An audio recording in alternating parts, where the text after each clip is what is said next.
Olá pessoal, bom dia, boa tarde, boa noite para você que me assiste aqui neste canal. Eu me chamo Camila, sou esposa do pastor Cláudio e hoje eu vim aqui com uma grande satisfação compartilhar com vocês um pouco da minha experiência, um pouco daquilo que eu tenho vivido nesses últimos 4 anos. Certa manhã eu convulsionei, eu tive uma convulsão e então nós procuramos o médico por essa razão, né, por esse ocorrido, e nós começamos então, o médico nos orientou a passar por alguns exames de imagem para investigar o porquê dessa convulsão. E no decorrer desses dias em que eu realizara, né, esses exames, a minha mente só estava firme em uma coisa: eu quero que seja algo tratável, seja o que for, que seja tratável. Só porque nós pensávamos em nossas especulações que fosse algo mais simples do que realmente era. Nós não pensávamos que era um tumor, pensava ser qualquer outra coisa. E por fim foi o pior deles. O médico neurologista nos deu a notícia: olha, é um tumor e vocês precisam procurar um neurocirurgião. E assim, por mais que ele tenha tentado nos acalmar, no sentido de que não é o fim do mundo, um tumor no seu cérebro, né? Uma parte assim, nada importante da sua vida, né? Por assim dizer. A gente não tinha o que dizer, né? Nós não tínhamos o que dizer a não ser procurar o próprio neurocirurgião. E assim nós fizemos. Procuramos um cirurgião e a orientação dele é que operássemos imediatamente, com urgência. E explicou o porquê. Que o tumor estava numa parte divisória do cérebro e ele já estava imprensando para crescer para outra parte do cérebro, e por isso eu precisava operar com mais rapidez possível, porque passando para outra parte do cérebro eu passaria a correr risco de vida. Então nós nos apressamos, né, para fazer a cirurgia, porque não havia outra opção. A minha opção era ou operar, correr todos os riscos que uma cirurgia tão delicada como essa traria, né, de deixar sequelas, por se tratar de uma área muito delicada do meu cérebro, inclusive a área em que ele está localizado, que ainda eu tenho parte dele, é uma área que está ligada à minha comunicação, à minha personalidade. E, enfim, era essa a opção, ou então deixar esse tumor e esperar que talvez ele cresça e traga, e que me leve a óbito, né?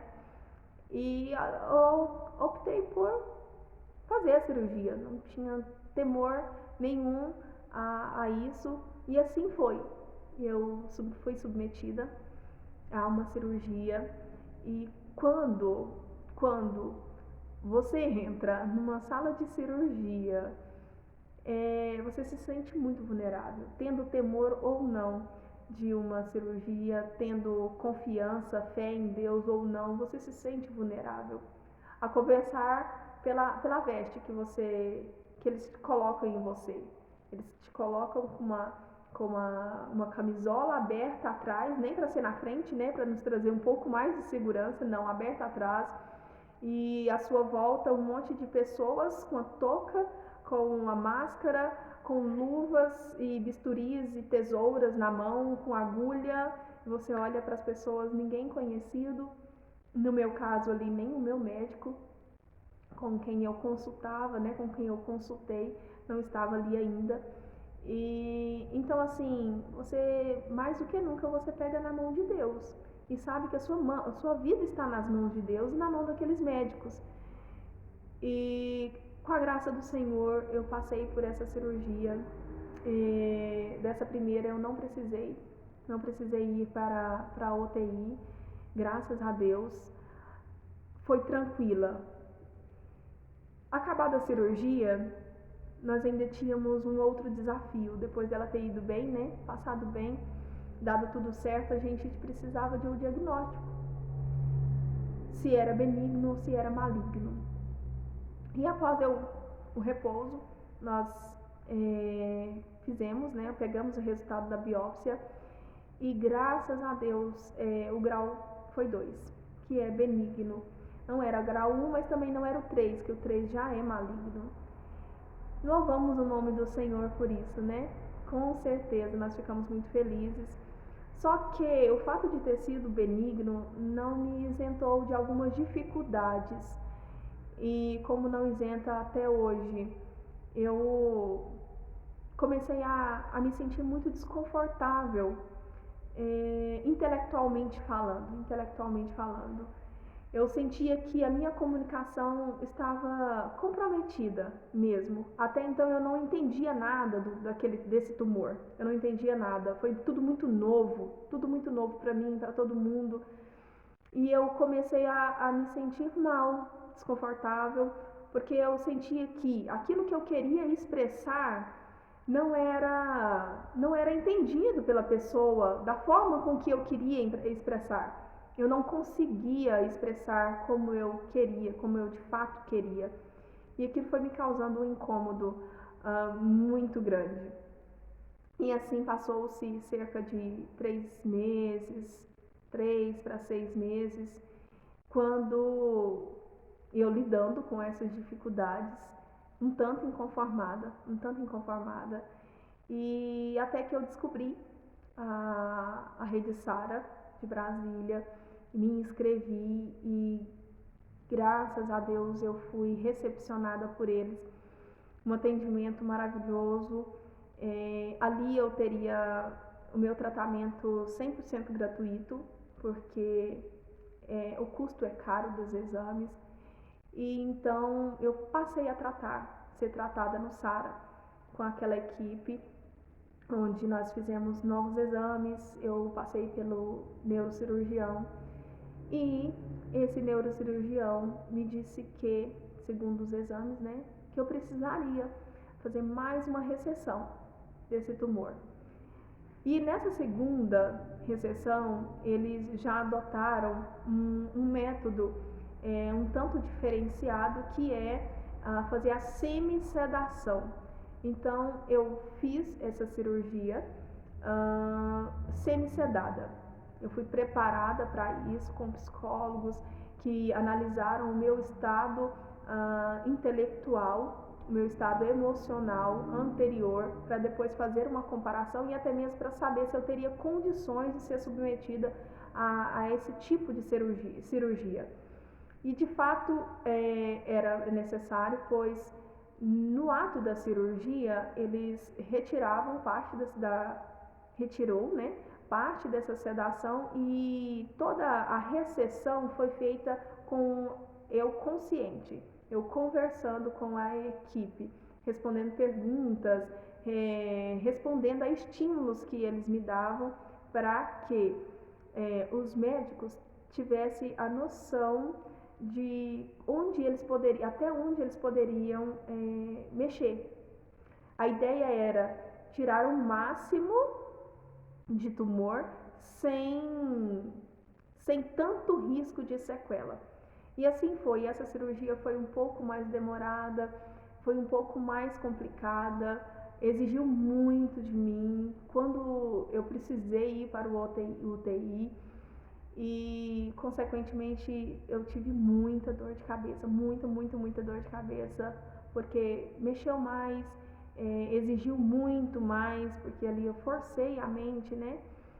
E até que passou-se, né? Então não foi fácil essa parte física, né? Essa parte clínica, por assim dizer, de passar pelas cirurgias em si. Já foi um tanto difícil por todas as causas, por todas as razões que a gente sabe, quando você tem que passar por um procedimento cirúrgico em que você tem que parar a sua vida, ficar ali não só os 30 dias que seja, ou 60 de repouso, mas a mente da gente demora muito muito mesmo a voltar ao normal, a você recuperar, você readaptar àquela mudança. E graças a Deus é que o nosso cérebro é muito inteligente, né? Que o nosso Deus fez nós muito perfeitos e que nosso cérebro vai regenerando e aprendendo a lidar com a falta, né? Com a falta de um pedaço do cérebro, por exemplo. Então, graças ao bom Deus por isso. Mas não tem sido fácil. Não vou dizer para você, e às vezes você vendo eu expressar aqui, né? Tentando compartilhar com vocês, parece ser algo muito simples. Mas no decorrer desse período de 4 anos, muitos desafios eu tenho enfrentado. E por vezes chorei por muitas vezes ao deparar com a dificuldade que isso traz no meu dia a dia, né? Eu, posteriormente a essas 2 cirurgias, eu precisei passar por radioterapia e também quimioterapia, que finalizou inclusive no início desse ano em que nós estamos, de 2023. E muitas coisas nos acontecem, né? Quando você é submetido a esses tratamentos além, né? Que é da rádio e da quimio, extensivos, por assim dizer. O nosso organismo muda muito, sofre bastante, mas são dificuldades que o Senhor nos ajuda, e talvez numa próxima oportunidade eu venha compartilhar com vocês fatores cruciais que me ajudam até hoje, que me ajudaram e me ajudam até hoje a lidar com essas limitações que eu tenho enfrentado, que muitas vezes só eu mesma sei quais são elas, porque analisando, olhando exterioramente, né, assim por assim dizer, não pareço ter nenhuma limitação para as pessoas e eu entendo isso de fato, mas essas limitações sou eu mesma que sei delas. Por exemplo, a questão da comunicação, em que eu não me sentia compreendida e aquilo me trazia uma grande insatisfação, um grande incômodo, porque outrora não era assim. Antes de eu ter a convulsão em que descobri o tumor, eu estudava para concurso, e então eu estava num nível razoável em que acertava grande parte das questões, então a minha capacidade de compreensão, ela era boa, e de repente eu vi aquilo se esvair. Eu não sentia aquilo mais, eu não sentia que eu era capaz de compreender coisas simples. Tanto que assistir a um jornal, assistir a um filme, para mim, já não era mais uma distração, porque automaticamente eu forçava a minha mente para entender aquelas informações, para entender aquilo que eu ouvia, e a minha cabeça doía, né? E uma série de coisas. Então isso causa, consequentemente, causa em nós sentimentos adversos, mas que com a graça do Senhor eu tenho vencido, Ele tem dado força, tem dado graça, e hoje eu estou bem. Eu considero sim que eu estou bem, que eu sou saudável, pois dificilmente eu tenho dores. Meu problema, meu diagnóstico não é aquele em que traz-me incômodos constantes, diários de dor, porque eu acho que esse é uma luta muito grande, você ter que conviver com a dor. Por mais que eu conviva com outras limitações intelectuais em que eu, com certeza, né, tenho lutado para superar e tudo, mas o Senhor tem me dado graça nisso também. O Senhor tem me dado estratégias e tem colocado pessoas ao meu lado que compreendem as minhas limitações, e com isso eu vou rompendo.